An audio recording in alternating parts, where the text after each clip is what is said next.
하나님의 말씀은 로마서 1장에 있는 말씀 11절부터 13절까지 말씀을 같이 보시겠습니다. 로마서 1장 11절부터 13절까지 말씀을 우리 한 목소리로 같이 읽도록 하겠습니다.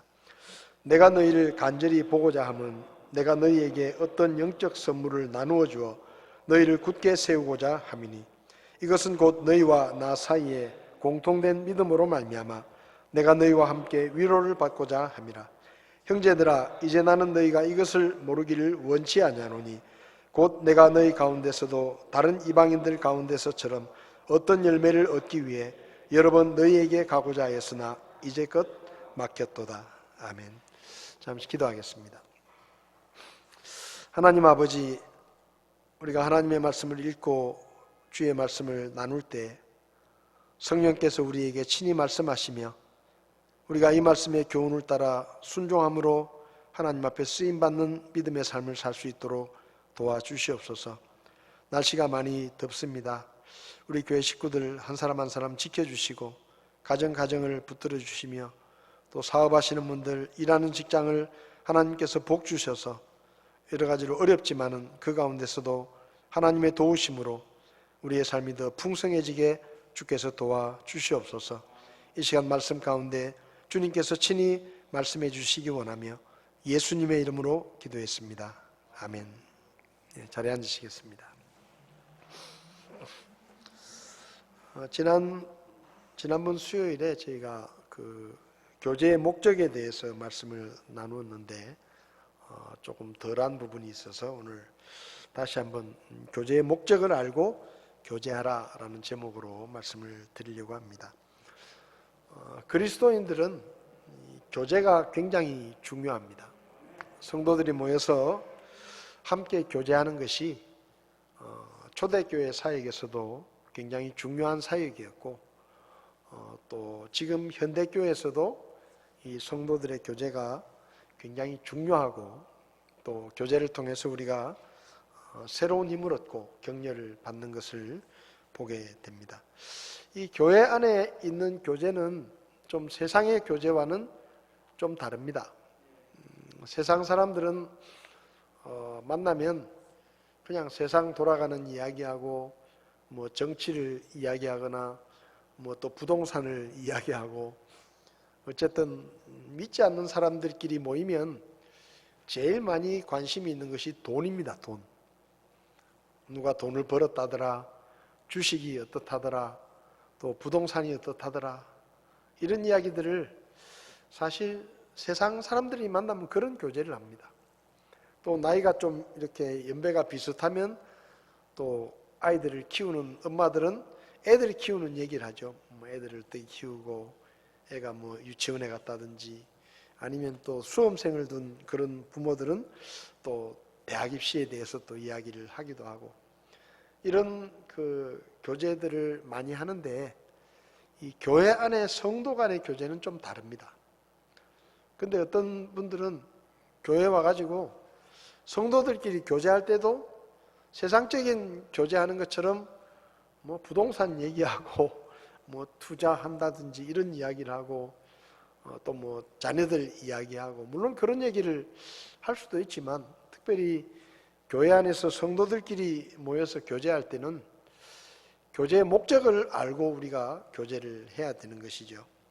그래서 사도 바울이 로마교회에 가서 로마교회 성도들과 교제하기를 간절히 원했는데 길이 막혀서 가지 못했다라고 이야기를 하면서 이 로마교회 성도들에게 보내는 편지에서 내가 왜 가고 싶어 했는지 또 내가 왜 성도들을 만나고 싶어 했는지 그 교제의 목적에 대해서 이야기를 합니다. 그래서 오늘 말씀을 보면 11절부터 보면 내가 너희를 간절히 보고자 함은 내가 너희에게 어떤 영적 선물을 나누어 주어 너희를 굳게 세우고자 함이니 성도의 교제의 목적은 서로 영적인 성장을 위해서 영적인 선물들을 나누는 것이 성도들의 교제의 목적입니다. 그래서 성도의 교제는 믿음 생활에 유익해야 합니다. 그러니까 믿음이 약한 사람들은 교제를 통해서 선배들로부터 믿음의 교훈들을 배우고 또 믿음이 성장할 수 있도록 교제해야 되는 것이죠. 교제를 잘 못하면 믿음에 약한 사람들이 시험을 받습니다. 그러니까 교제할 때 우리가 조심해야 되는 것이 뭔가 하면, 이제 우리가 뭐 부서별 모임을 한다든지 그러면 그 안에 이 신앙이 오래돼 가지고 신앙이 성숙한 사람도 있지만 또 믿음이 아직 약한 사람들도 있거든요. 새로 교회 나오신 분도 있을 수 있고 구원받은 지 얼마 안 되는 분도 있을 수 있고, 이럴 때 우리가 교제할 때 이런 분들에게 영적인 도움이 되는 그런 교제를 해야 되는 것이죠. 사도 바울은 로마 교회 성도들을 만나고 싶어 했는데 내가 가지고 있는 영적인 은사들을 나누고 그리고 너희들을 성장하게 하기 위해서 내가 너희에게 가기를 원했다, 그렇게 말씀합니다. 우리가 교제할 때는 항상 다른 사람들을 세우고 다른 사람들에게 도전을 주고 도움이 되는 그런 교제를 해야 됩니다. 예를 들면 교제할 때 이 교회에 대해서 너무 부정적인 이야기를 많이 하거나 또 성도들에 대해서 비판적인 이야기들을 하게 되면 믿음이 약한 사람들은 시험에 빠질 수 있습니다. 그 집사님 괜찮은 줄 알았는데 그 집사님 영 아니네. 괜히 그런 얘기를 들으면, 믿음의 선배들에 대해서 좋지 않은 얘기를 들으면 선입관을 가질 수도 있고 또 믿음의 선배들에 대한 존중하는 마음들이 식어질 수도 있는 겁니다. 예를 들면 교제할 때 또 목사에 대해서 너무 험담을 많이 하면 이제 새로 오신 분들이 이 교회 목사님은 그런 사람인가 하고 또 목사에 대한 신뢰가 약해질 수도 있습니다. 그리고 성경에 대해서 교제할 때도 될 수 있으면 이제 성경을 공부하거나 이렇게 할 때도 조심해야 됩니다. 유튜브 같은 데서 좀 굉장히 극단적인 이런 이야기들을 듣고 와가지고 교회에서 교제할 때 와 이거 복이 되더라 하면서 막 영상을 틀어주고 우리 믿음하고 맞지도 않는 그런 내용들을 막 퍼뜨리고 이렇게 하는 것도 사실은 덕이 되지 않습니다. 우리와 믿음이 맞지 않는 그런 이야기들은 아무리 유명한 목사님이 이야기를 하고 아무리 듣기에 좋은 이야기라도 우리 신앙의 교리에 맞지 않는 이런 이야기들은 우리가 교제 시간에 나누면 안 되는 거죠. 예를 들면 어떤 여자 목사가 있는데 설교 참 잘하더라. 그 여자 목사 설교를 이렇게 막 교제 시간에 이야기하는 거예요. 우리는 여자 목사를 믿지도 않는데, 그렇게 되면요, 믿음이 약한 사람들은 여자 목사도 맞는갑다 이렇게 생각하는 거예요. 그러니까 서로의 교제를 할 때 믿음에 유익한 그런 교제를 해야 된다. 그리고 우리에게 주신 은사를 따라서 이 은사를 써서 서로 섬기고 교제해야 되는 것이죠. 그래서 우리 각자에게 하나님께서 은사를 주셨습니다. 어떤 분들은 목사님 저는 아무리 생각을 해봐도 저는 은사가 없는 것 같습니다, 이렇게 생각하는 분이 있는데 은사가 없는 분들은 없습니다. 교회는 지체라 그랬거든요. 교회 성도들이 지체인데 우리 몸의 지체들 중에 쓸모없는 지체가 하나도 없습니다. 그리고 우리 몸에 있는 지체 중에 아무 일도 안 하고 놀고 먹는 지체도 없습니다. 그러니까 뭔가를 한다는 것이죠. 어떤 역할이든지. 그러니까 교회도 마찬가지예요. 교회도 나는 뭐 이런 은사도 없고 저런 은사도 없으니까 그냥 교회만 왔다 갔다 하는 이런 성도가 되면 안 됩니다. 하나님이 나에게 주신 은사가 무엇인가를 생각하고 그리고 그 은사를 찾아가지고 교회를 섬길 때 함께 교회를 섬겨야 되는 것이죠. 그 일이 큰 일이든 작은 일이든 하나님이 우리에게 주신 어떤 은사가 있다고 하면 그것을 사용해서 서로를 세우고 서로의 유익을 위해서 써야 되는 것이죠. 그래서 고린도전서 12장 7절을 보면 우리에게 성령의 은사를 주신 것은 모두의 유익을 위해서 주셨다 그랬습니다. 모두의 유익을 위해서. 예를 들면 찬양하는 은사를 이렇게 받으신 분도 있을 수 있습니다. 그런 분들은 특송을 좀 많이 해야 됩니다. 하나님이 그런 은사를 주셨는데 그 은사를 주신 이유는 나 혼자 집에서 그냥 혼자 찬양하라고 주신 게 아니라 성도들에게 유익을 끼치려고 하면 특별히 찬양의 은사를 받으신 분들은 특송을 좀 자주 하셔가지고 성도들에게 은혜를 끼쳐야 됩니다. 또 섬기는 은사를 이렇게 받으신 분들도 있거든요. 그런 분들은 또 교회 안에서 섬기는 일을 할 때 앞장서서 함께 수고하고 섬기는 일을 해야 되는 것이죠. 그래서 우리가 우리에게 주신 은사가 무엇인지를 잘 살펴가지고 그 은사를 제대로 써서 나누고 서로 성장해가는 그런 교제를 해야 하는 것입니다. 그 다음에 12절을 보면 이것은 곧 너희와 나 사이에 공통된 믿음으로 말미암아 내가 너희와 함께 위로를 받고자 함이라. 우리 성도들의 교제는 서로의 어려움과 또 고난들을 돌아보고 서로 위로하는 교제가 되어야 합니다. 이 교회들마다 이 교제를 할 때 예를 들면 이런 겁니다. 어떤 사람이 자기 나름대로 어려움이 있어가지고 교제 시간에 와서 그런 어려움을 이야기합니다.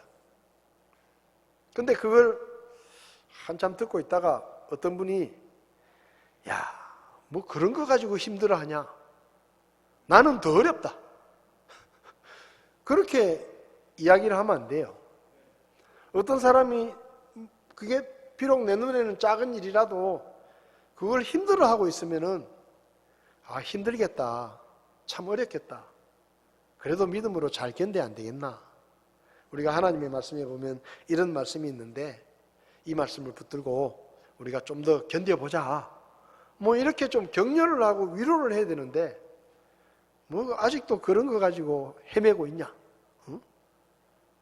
믿음 없이 말이야. 이렇게 얘기를 하면 상처가 되는 거예요. 그리고 다음부터는 이야기하고 싶지 않은 겁니다.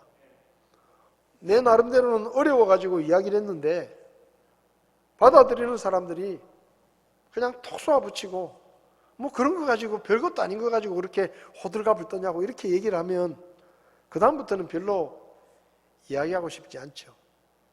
그래서 이 성도들이 교제할 때 우리가 같은 믿음을 가지고 있잖아요. 우리가 같은 믿음을 가지고 있기 때문에 이 믿음 때문에 세상에 나가면 직장에서 학교에서 혹은 사회 속에서 많은 어려움을 겪습니다. 그런 어려움들을 교회 와서 함께 나누고 아, 나만 힘든 줄 알았는데 저 형제님도 저 자매님도 그런 어려움이 있구나. 아, 나만 힘든 게 아니구나. 이런 생각을 갖게 하고 용기를 줘야 되는 것이죠.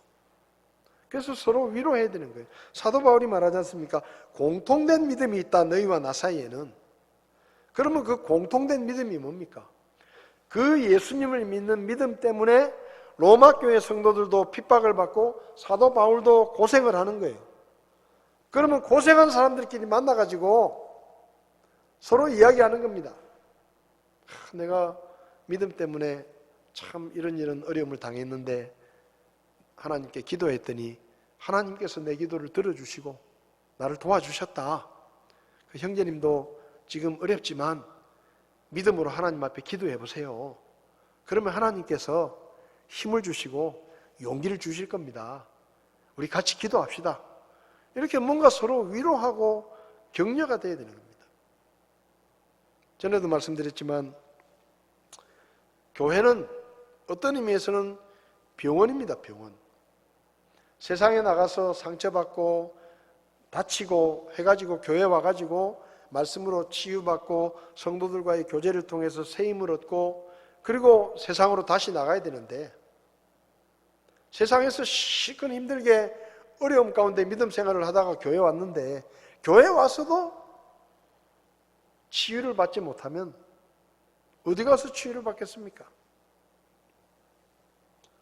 그래서 우리가 교회 안에서 교제할 때는 서로 위로하고 또 서로 용기를 주고 서로 격려하고 이런 시간들이 필요한 것이죠. 여러분, 우리 믿음의 선배들이 어떻게 살았는지 우리 선배들의 역사를 기록한 책들을 보면 솔직하게 말하면 지금 우리가 하는 신앙생활은요, 그냥 거저 하는 거예요, 거저. 우리 믿음의 선배들을 보십시오. 침례교도들에 대해서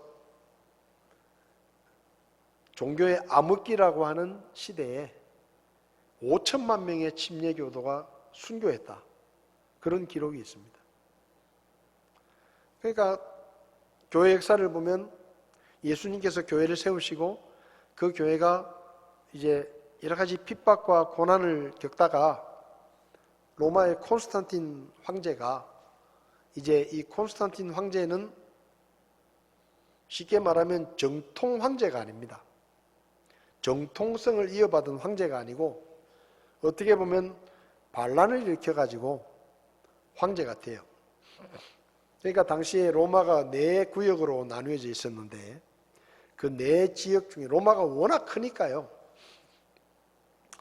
4지역 중에 지금의 프랑스, 스페인, 영국 이쪽에 있는 유럽 쪽에 그 우리로 말하면 도지사가 콘스탄틴이었습니다.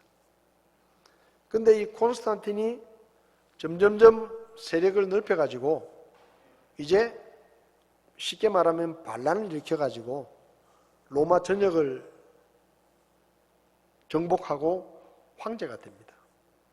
그러니까 이 콘스탄틴은 황제로서의 정통성이 약하니까 이 콘스탄틴이 생각해낸 게 뭔가 하면 종교를 통해서 자기의 뒷배를 세력을 만들려고 생각합니다.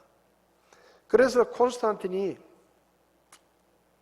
이야기가 전해져 내려오는데 이제 황제가 있는 로마에 가까이 와가지고 마지막 전투를 하게 되는데 그 전투를 앞두고 콘스탄틴이 십자가의 환상을 보았다.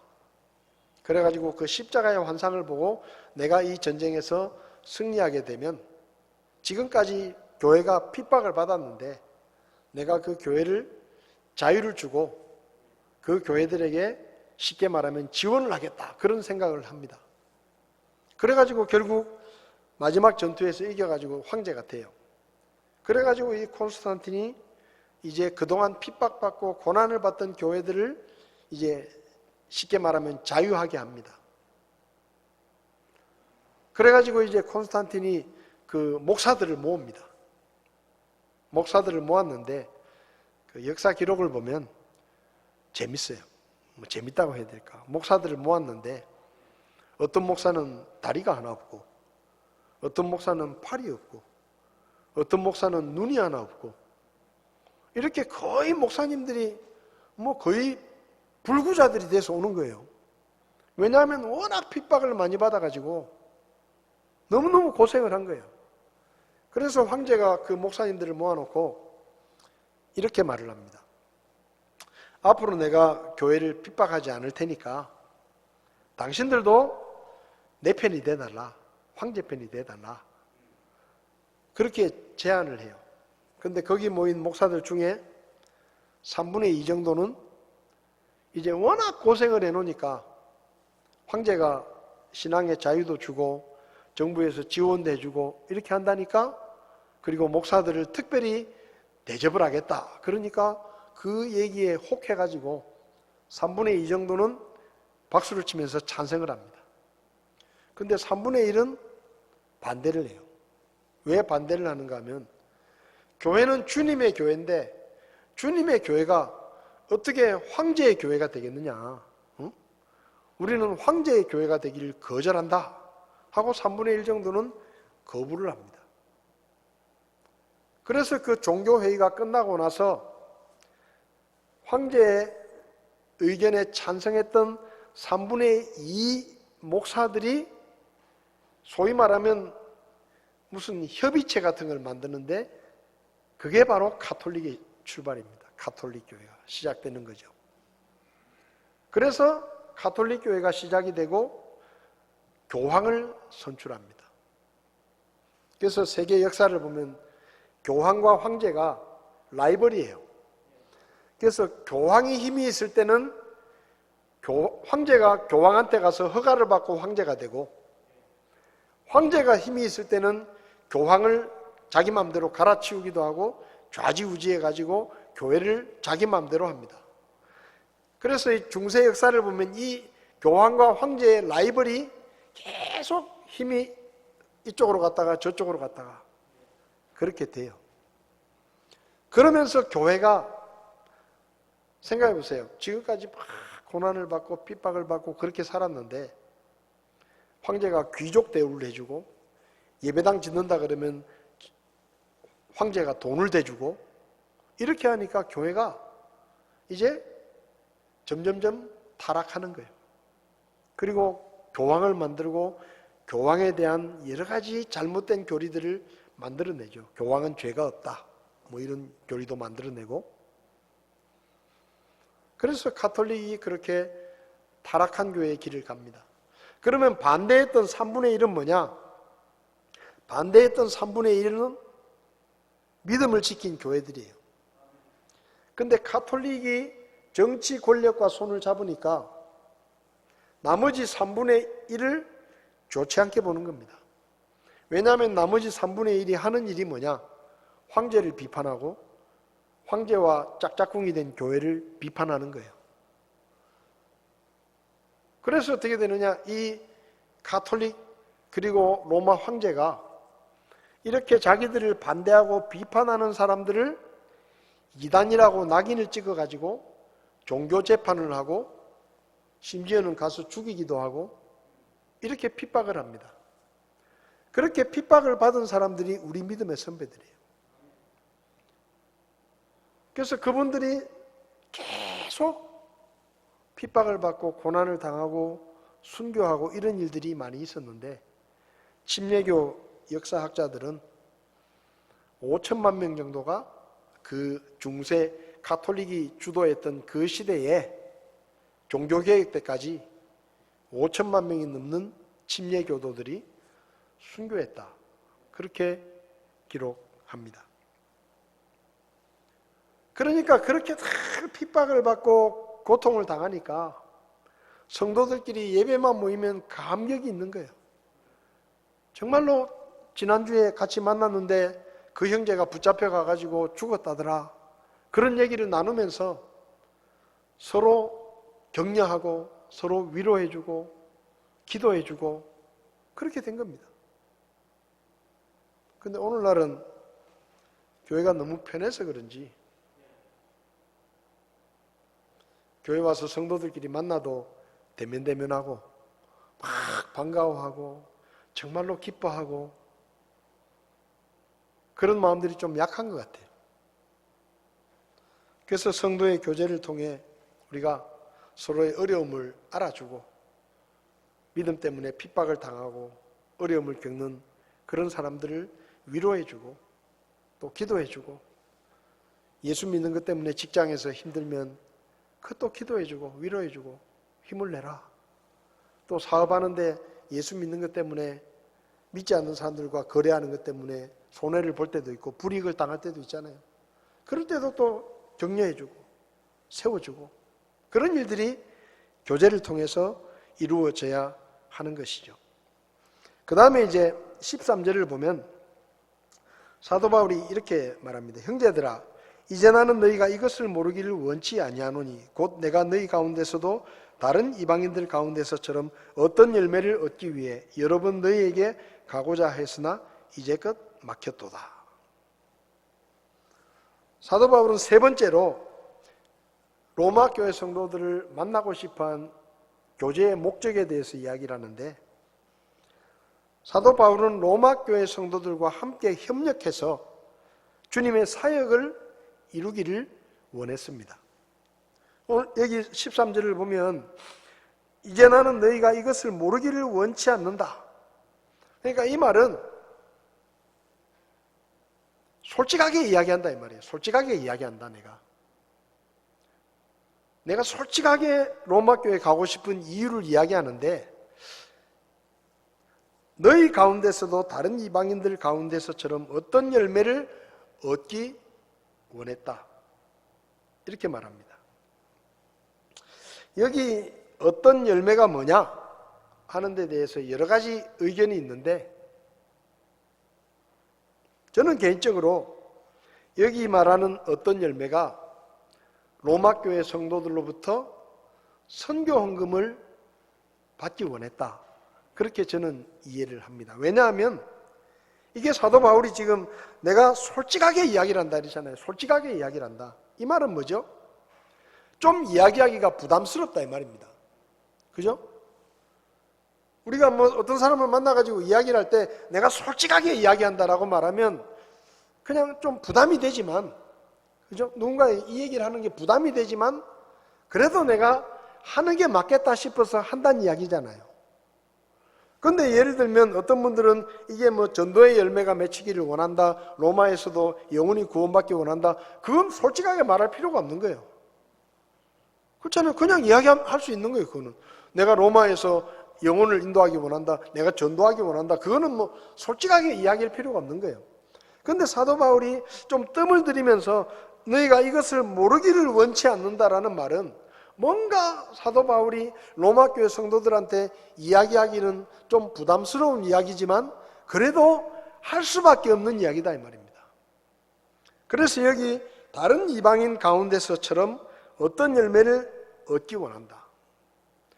사도 바울이 다른 여러 교회들을 통해서 선교헌금을 받아가지고 선교를 했습니다. 그래서 사도 바울의 마음속에는 로마 교회 성도들에게도 선교헌금을 부탁하고 싶은 마음이 있는 거예요. 로마서 15장을 보면 사도 바울이 로마 교회에 가는 여러 가지 이유를 이야기하면서 이런 얘기를 합니다. 내가 로마에 가서 사실은 스페인에 선교를 하러 가고 싶었다. 로마에 들렸다가, 여러분 지도를 보면 사도 바울이 아시아 쪽에서 이제 전도행을 했잖아요.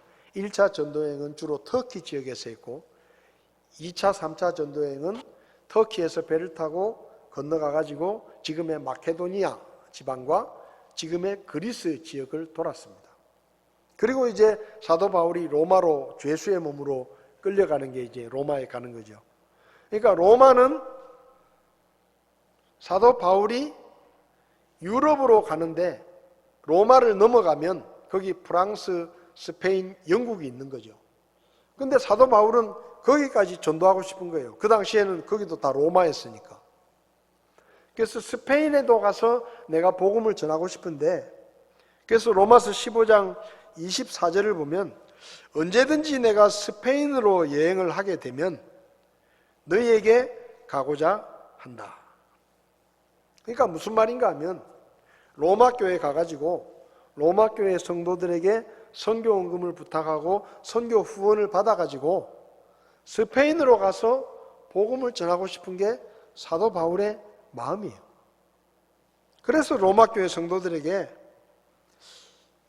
다른 이방인들 가운데서도 어떤 열매를 내가 선교헌금을 걷어가지고 선교를 지금까지 했는데 이제는 내가 아시아 지역은 거의 선교를 다 했으니 이제 내가 스페인으로 선교를 하러 가고 싶은데 너희들이 나를 후원해주고 내가 스페인으로 갈 수 있도록 나를 지원해주면 좋겠다 하는 얘기를 지금 하고 있는 겁니다. 여러분, 성도의 교제를 통해서 우리가 뭘 해야 되느냐? 우리가 서로 힘을 모아서 주님의 일을 이루는 교제를 해야 됩니다. 우리가 교제하면서 뭘 할 거예요? 주님의 일을 이루기 위해서. 그래서 교제할 때 우리가 서로 비전을 나누는 거예요. 교제를 통해서 서로의 비전을 나누는 겁니다. 제가 고등학생 때 구원을 받았는데 제가 고등학교 때 구원을 받고 제가 다니던 교회 저하고 같은 또래의 형제들이 9명이 있었습니다. 근데 그 9명이 이제 교회에서 점심을 먹고 그때는 오후 예배, 저녁 예배도 하고 이랬거든요. 그 이제 보통 교회 오면은 저녁 때까지 교회에서 놀아요, 그냥. 뭐 점심 먹고 나면 뭐 고등부, 학생부 성경 공부도 하고, 그 다음 끝나고 나면 이제 뭐 같이 탁구도 치고 놀고 이렇게 하는데, 같이 이렇게 놀고 하면서 교회 얘기를 참 많이 했습니다. 그 9명이. 그래서 무슨 얘기 하냐? 나는 나중에 내가 돈을 많이 벌면 교회 땅을 사겠다. 그러면 또 한 형제가 그럼 나는 돈을 많이 벌면 예배당을 짓겠다고. 그럼 또 한 형제는 그래요. 나는 돈을 많이 벌면 그 교회 땅에다가 수영장을 파겠다고. 그 수영장을 파가지고 거기서 캠프도 하고 이렇게 할 수 있도록. 또 뭐 어떤 형제는 내가 나중에 어른이 돼가지고 돈을 많이 벌면 교회 차를 내가 헌신하겠다고. 이런 얘기들을 했어요. 근데 지금 그 친구들이 어디 갔는지도 몰라요. 어디 갔는지도 몰라. 교회 안 다니는 친구들도 많아요. 그때 다니다가. 근데 그때가 참 좋았어요. 서로 둘러앉아가지고 제가 고등학생 때마다 머리를 빡빡 깎았거든요. 머리를 빡빡 깎고 까만 교복을 입고 학교를 다녔는데, 그러니까 머리 빡빡 깎은 고등학생들이 둘러앉아가지고 나는 나중에 차를 사고, 나는 예배당 땅을 사고, 나는 예배당을 짓고, 뭐 예배당의 마당에 수영장을 파고, 이런 얘기를 세상 사람들은 안 합니다. 그런 얘기 안 해요. 세상 사람들은 돈 벌어가지고 뭐 교회 헌금하고 이런 얘기 안 해요. 좋은 집 사고 뭐 좋은 차 사고 뭐 좋은 음식 먹고 다 해외여행 다니고 뭐 이런 얘기만 하지. 근데 그래도 믿음 안에 있는 형제들이 모여가지고 그런 얘기를 한다는 것 자체가 얼마나 참 마음에 이렇게 기뻤는지 몰라요. 그런 교제를 하는 겁니다. 그런 교제를. 믿음 안에서 우리가 같이 교제할 때는 서로 비전을 나누고, 그리고 우리가 힘을 합해서 하나님의 일을 이루자. 그래서 어느 교회에서는 부서별로 모이면 그 부서에서 따로 선교원금을 모은대요. 따로. 그 부서에서 따로 선교원금을 모아가지고 부서별로 선교지를 하나 딱 정해가지고, 예를 들면 뭐 어떤 분은 필리핀, 어떤 분은 몽골, 이렇게 부서별로 선교지를 하나 정해가지고 부서별 모임을 할 때마다 그 선교지 선교사님을 위해서 기도하고, 그리고 그 선교사님을 위해서 선교원금을 교회하고 상관없이 따로 모으고, 그래가지고 그 부서 이름으로 그 선교사님에게 선교원금을 보내고, 그리고 늘 부서 모임을 할 때마다 그 선교사님을 위해서 매주 기도하고, 부서 모임을 할 때마다 그 선교사님을 생각하면서 그 선교사를 위해서 기도하고, 그렇게 한다는 거예요. 근데 그것도 참 좋은 방법이에요. 그 부서 모임을 할 때 부서별로 어떤 선교지를 하나 품고 그 선교지를 위해서 기도하고, 그리고 액수에 상관없이 그 선교지를 위해서 또 선교원금을 모아가지고 그걸 전달하고, 이렇게 이게 주님의 사역을 이루는 거잖아요.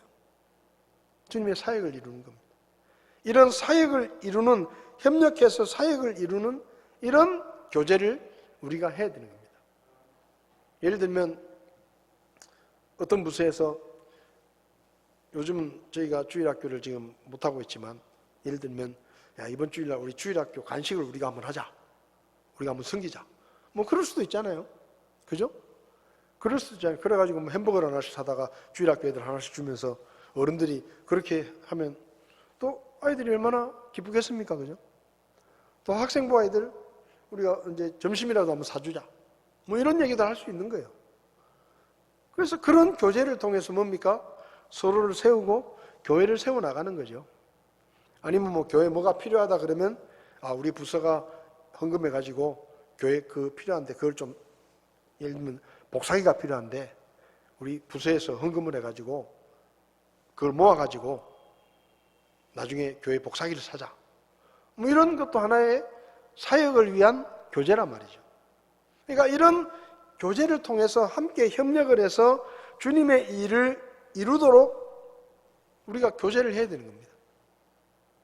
그러니까 교제할 때 모여가지고 그냥 뭐 세상 이야기하고 뭐 세상 돌아가는 이게 아니라 교회 안에서 교제할 때는 이런 영적인 교류와 또 함께 주님의 사역을 하고, 아니면 우리 교회 안에 예를 들면 누가 혼자 지내는 분이 있으면 우리 부서에서 이번에 뭘 이불이라도 하나 사가지고 그분에게 우리가 도와주자, 이런 얘기도 할 수 있어요. 제가 그 청년 때는 우리 청년 중에 이제 다른 지방에서 타 지역에서 와가지고 혼자 자취하는 형제가 있었는데, 그 청년들이 헌금을 해가지고 그 형제한테 겨울 이불을 사가지고 주기도 했습니다. 좋잖아요. 그 혼자 와가지고 그렇게 타지에 와가지고 우리 교회 나오는데, 그래서 겨울에 따뜻하게 좀 입고 이렇게 덮으라고 따뜻한 이불을 우리가 사가지고 그 형제한테 전달도 해주고, 그렇게 하면 서로 마음이 서로 따뜻해지잖아요. 그러니까 그런 일들이 교제를 통해서 열매를 맺는 것입니다.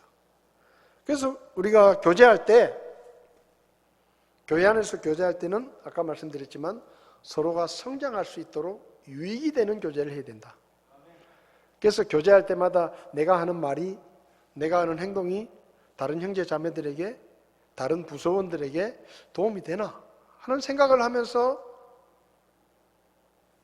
조심스럽게 말을 하고 행동도 조심스럽게 하고, 그냥 내가 하고 싶은 말이 아니라 다른 사람에게 혹시 상처가 되는 말이면 안 하고 다른 사람에게 유익이 되는 그런 간증을 나누고, 그래서 우리 믿음에 도움이 되는 그런 교제를 해야 되고,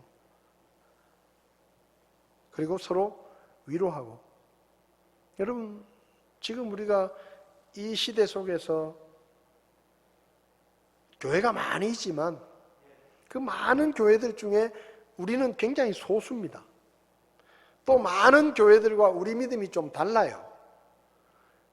우리 믿음은 진짜 성경적인 믿음이에요. 성경에 기초한, 타협하지 않고 사람들이 원한다고 해가지고 타협해주는 이런 믿음이 아니라 오로지 성경 말씀에 기초한 성경 중심의 교리를 우리는 믿고 있는 겁니다.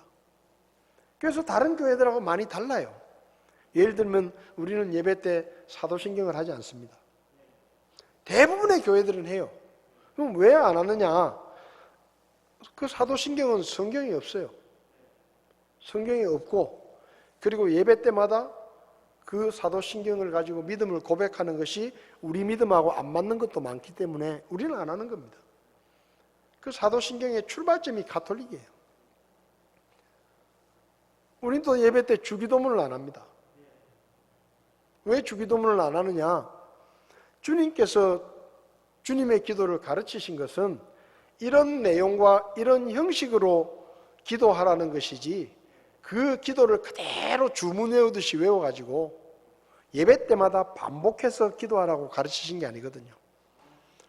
그래서 주기도문을 계속 하다 보면 형식이 됩니다. 형식. 그래서 오늘 주기도문으로 예배 마치겠습니다. 그러면 총알 쏘듯이 그냥 다다다다다다 그냥 그 내용이나 그 묵상하고 진짜 진지하게 기도하는 게 아니라 습관적으로 빨리 하고 그냥 끝나고 가는 거예요. 그렇게 형식화돼 버리는 겁니다. 우리 교회는 여자 집사가 없습니다. 어떤 분들은 뭐 교회 와가지고 자기가 장로교회에서 여자 집사를 했는데 이 교회는 왜 여자 집사가 없어요? 그러면서 여자 집사가 없어서 교회 오고 싶은데 여자 집사가 없어서 교회 안 온다, 그런 분들도 있습니다. 이렇게 물어보시는 분들도 있어요. 왜 안 합니까? 성경이 없으니까. 성경이 없으니까 안 하는 거예요. 그러니까 좀 달라요. 그래서 우리는 아주 믿음이 좀 다른 교회들하고 좀 독특하기 때문에 비판도 많이 받아요. 또 사람도 많지 않아요. 그래서 심지어는 다른 교회들로부터도 좀 이상한 교회라고 취급을 받습니다. 요즘은 좀 덜한데요. 옛날에는 성서침례교회 다 이단이라 그랬어요. 왜 이단이냐? 사도신경 안 하니까 이단이래. 사도신경 안 한다고 이단이래요. 지금은 많이 달라졌어요. 조금 알려져 가지고. 근데 옛날에는 제가 개척을 할 때만 해도 성서침례교회는 이단이라 그랬어요. 그래서 제가 개척을 했는데 그 지역에 제일 큰 감리교회 목사님이 예배 시간에 저기 그 성서침례교회라고 하나 새로 생겼는데 그 교회는 이단이니까 거기서 전도하면 무조건 도망가라. 상대도 하지 말고 무조건 도망가라. 그래 제가 전도하러 가는데 진짜 누가 도망을 가는 거예요. 전도실을 주니까 도망을 가는 거예요. 그 뭔 일인가 싶어가지고 쫓아갔어 내가. 쫓아가가지고 이 사람은 왜 도망을 가냐. 그냥 뭐 얘기를 안 할 수도 있고 왜 도망을 가냐 물어보니까 자기 교회 목사님이 성서침례교회 이단이라고 거기서 누가 뭐 전도하거나 이러면 도망가라 그랬대. 기가 막히는 거예요. 이제 개척을 해가지고 처음 시작한 교회인데 시작하자마자 제일 큰 교회 목사님이 그 교회 이단이라 그러니까 그 소문이 얼마나 빨리 퍼지겠어요. 그래서 제가 그 목사님 찾아갔어요. 목사님 찾아가가지고 성서침례교회 그 목사인데 목사님이 예배 시간에 성서침례교회 이단이라고 거기서 전도한 사람 만나면 도망가라고 그렇게 얘기했냐고. 그렇게 얘기했대. 그래서 왜 성서침례교회가 이단입니까? 성서침례교회에 대해서 알기는 아십니까? 근데 잘 모르시더라고. 성서침례교회가 어떤 교회인지 잘 아십니까? 잘 모른대요. 모르는데 왜 예배 시간에 이단이라고 그렇게 광고를 하고 성도들한테 그 교회는 이상한 교회니까 가지도 말고 전도하면 도망가라고 그렇게 얘기를 했냐고. 성서침례교회에 대해서 알지도 못하면서 제가 막 화를 냈어요. 그리고 제가 설명을 했습니다. 우리는 이런 믿음을 가지고 있고 우리는 성경 때문에 이런 믿음을 가지고 있다. 좀 다르지만은 우리가 잘못된 교회는 아니다. 그리고 미국에서는 우리 성서침례교회가 4,000개가 넘고 신학교도 5개나 있고 그리고 미국에서는 정통 침례교회로 이렇게 인정받는 성경적인 교회인데 목사님이 왜 예배 시간에 성서침례교회 이단이라고 그렇게 광고를 해가지고 지금 내가 얼마나 피해를 보고 있는지 아냐? 이 좁은 도시에서 그렇게 얘기를 하면 어떻게 전도를 하겠냐? 그러니까 얘기를 다 듣고 나더니 그 목사님이 미안하다고. 그럼 미안하면 뭐예요? 벌써 소문 다 났는데. 그래서 우리는 사실 굉장히 좁은 길을 가고 있는 사람들이에요. 그래서 많이 힘들어요. 다른 교회들하고도 좀 다릅니다. 그러니까 우리끼리는 서로 더 위로하고 더 기도해주고 더 격려하고 그렇게 해야 되는 거예요. 교회 교제를 통해서 그래야 되는 겁니다. 그리고 우리가 협력해서 주님의 일을 이루고 교제를 통해서 주님의 일이 이루어지고 주님의 교회가 세워지는데 우리가 협력하고 이번에 우리 목사님이 여름 수양회 하자 그러는데 우리 부서는 빠지지 말고 다 합시다. 좀 바쁘더라도 시간 내가지고 그래도 목사님이 그렇게 준비하시고 사역을 하시려 하는데 우리가 좀 잘 도와드려야 안 되겠냐. 우리 부서는 이번 여름 수련회에 한 명도 빠지지 말자. 이런 교제를 해야 되는 거예요. 이런 교제를. 그래야 교회를 세우는 일에 함께하는 것이죠. 그래서 교제를 통해서 우리가 교제의 목적을 알고 교제를 해야 성경적인 교제를 할 수 있고 서로의 믿음을 세우고 유익을 주는 그런 교제를 할 수 있는 것입니다. 그래서 교회 교제가 세상적인 교제가 되면 안 됩니다.